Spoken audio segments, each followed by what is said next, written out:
Hello students, हम लोग करने वाले हैं class 12 chapter number 7 that is integral और एक्सरसाइज 7.5 पे हम आ गए हैं और हम लोग क्वेश्चन नंबर 16 से स्टार्ट करने वाले हैं। तो क्वेश्चन नंबर 16 में आपको इंटेग्रल फाइंड करना है 1/x x की पावर n प्लस 1 का। तो हमें ये इंटेग्रल, इस फंक्शन का इंटेग्रल पता करना है। तो फर्स्ट ऑफ ऑल हम लोग क्या करेंगे,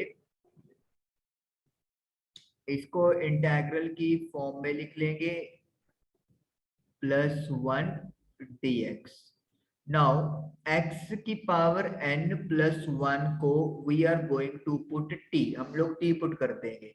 जब आप इसको डेरिवेटिव करोगे तो x की पावर n का डेरिवेटिव आपको पता है n इंटू एक्स n-1 होता है। 1 का derivative 0 and dt divided by dx, और we can say dx is equal to dt upon n x n-1। ये वैल्यू इसमें पुट कर देंगे हम लोग। 1/x, x की पावर n+1 को हमने t पुट किया है और dx को we are going to put dt upon n x की पावर n-1। अब देखिए जो n है वो तो कांस्टेंट है, तो उसको तो बाहर निकाल देंगे और ऊपर आपका 1 बचा है अपॉन t।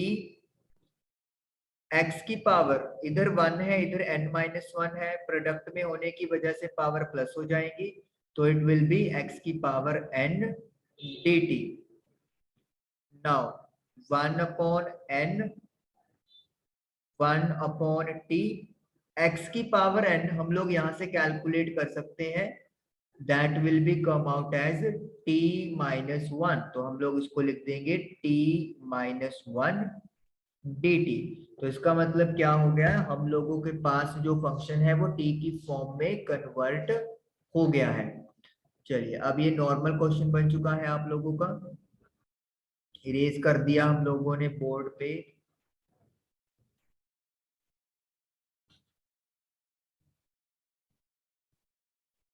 चलिए अब करते हैं हम लोग, तो 1/t इंटू t-1, तो दोनों लीनियर फैक्टर्स हैं, तो हम लोग इसको क्या लिख लेंगे, a/t प्लस b/t-1।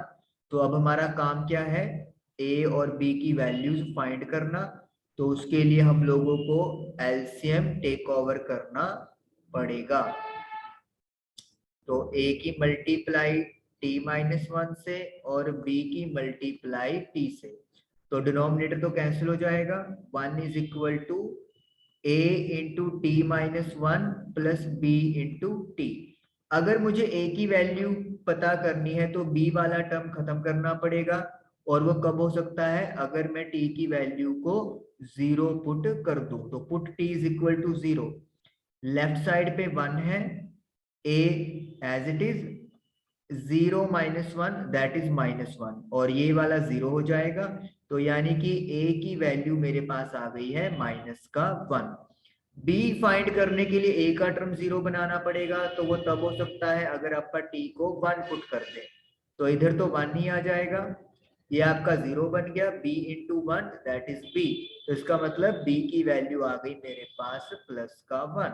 तो अब मुझे इंटीग्रेशन पता करनी है, तो बहुत आसान है, 1/n 1/t into t-1 dt। तो 1/n, तो ये तो कांस्टेंट है, बाहर है, बड़ी ब्रैकेट शुरू कर लेते हैं। 1/t हम लोग इसको क्या लिख सकते हैं, ये सारी टर्म को a/t plus b/t-1 bracket close into dt। इधर ब्रैकेट एक और क्लोज कर देते हैं। 1/n, अब a की जगह 1 पुट कर देंगे, सॉरी -1, तो -1/t dt प्लस b की जगह 1/t-1 dt। तो ये हमने वैल्यूज को पुट कर दिया। 1/n अगेन बाहर ही आ जाएगा। ओके, t का डेरिवेटिव 1 होता है, तो 1/t का इंटेग्रल log t होगा, तो -log t हम लोग लिख देंगे। प्लस अगेन डिनोमिनेटर का डेरिवेटिव ऊपर है तो उसका इंटेग्रल भी log t माइनस 1 हो जाएगा, plus integration constant that is c। अब हम लोग यहाँ पे अपना जो आंसर है उसे थोड़ा बेहतर फॉर्म में प्लेस कर देंगे। तो 1/n log, अब आप देखिए ये log m हो गया, this is you can say log m, and this is से log माइनस का log n। तो log m minus log n क्या होता है, log m अपॉन n। तो t माइनस 1 अपना ऊपर न्यूमिनेटर में और t डिनोमिनेटर में, plus integration constant that is c। अब हम लोगों ने x की पावर n प्लस 1 को t पुट किया था, तो ऊपर आ रहा है t माइनस 1, तो t माइनस 1 का मतलब क्या है, x की पावर n, और नीचे है t मतलब x की पावर n प्लस 1 और plus integration constant that is c। तो इस तरीके से हमारा क्वेश्चन नंबर 16 सॉल्व हुआ और ये हमारा आंसर आ गया। चलिए इसको क्लियर करते हैं। क्वेश्चन नंबर नाउ 17 पर चलते हैं।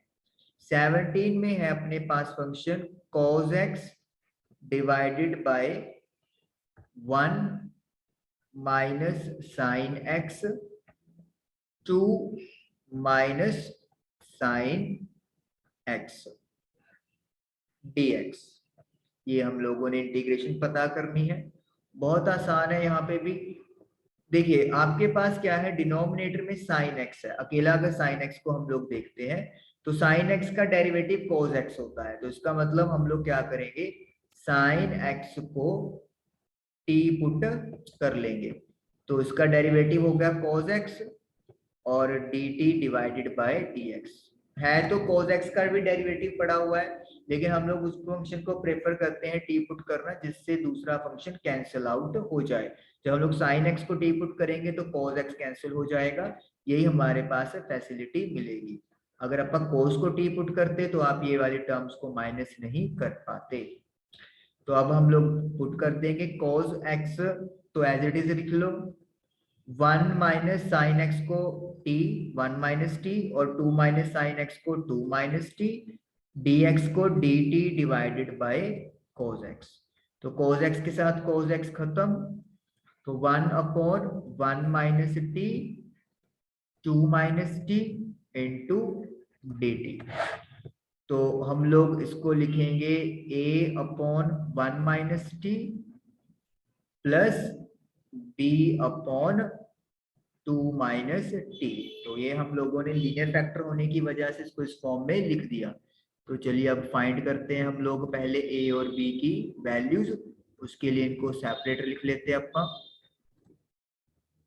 a upon 1 minus T plus b upon 2 minus T.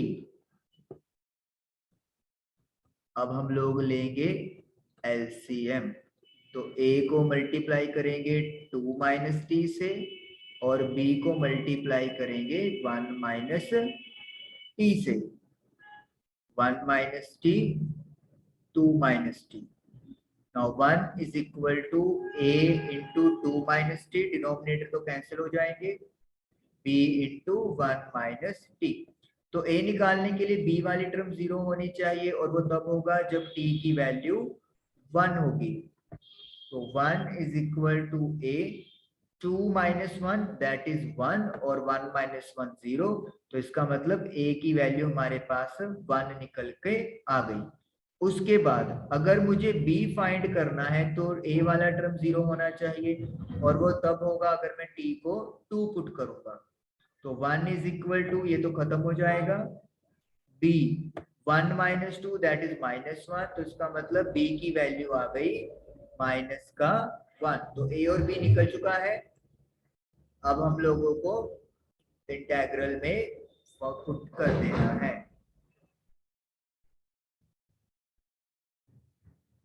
चलिए पुट कर देते हैं, a1 है b माइनस का 1 है, तो ये आपका बन गया 1 अपॉन 1 माइनस टी और ये आपका बन गया -1 है, तो इसलिए हमने ये बाहर निकाल दिया, या फिर बाहर निकालने की जरूरत ही नहीं है, अंदर रख लो। वो भी बताता हूँ उसकी वजह क्या है। देखिए 1 - t का डेरिवेटिव -1 होता है, तो इसका मतलब क्या है, मुझे 1 के साथ यहाँ पर मल्टीप्लाई और डिवाइड करना पड़ेगा, या फिर 2 - 1 की मल्टीप्लीकेशन मुझे लिखनी पड़ेगी। और यहाँ पे देखिए डेरिवेटिव -1 होगा, तो इसलिए मतलब डायरेक्टली हमारे पास ऊपर डेरिवेटिव प्रेजेंट है, तो इसका फायदा ये हुआ कि माइनस हमें बाहर निकालने की जरूरत ही नहीं। तो अब नीचे वाले का डेरिवेटिव ऊपर है, तो log 1 - t हो गया, और यहाँ पर भी log 2 - t हो गया, plus integration constant that is c।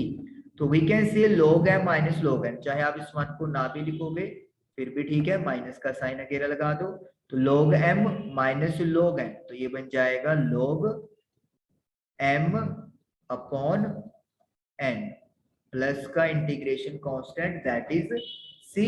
और अब आपको पता है हमने t को क्या पुट किया है, sin x, तो we will put 2 minus sine X upon 1 minus sine X modulus plus integration constant that is c।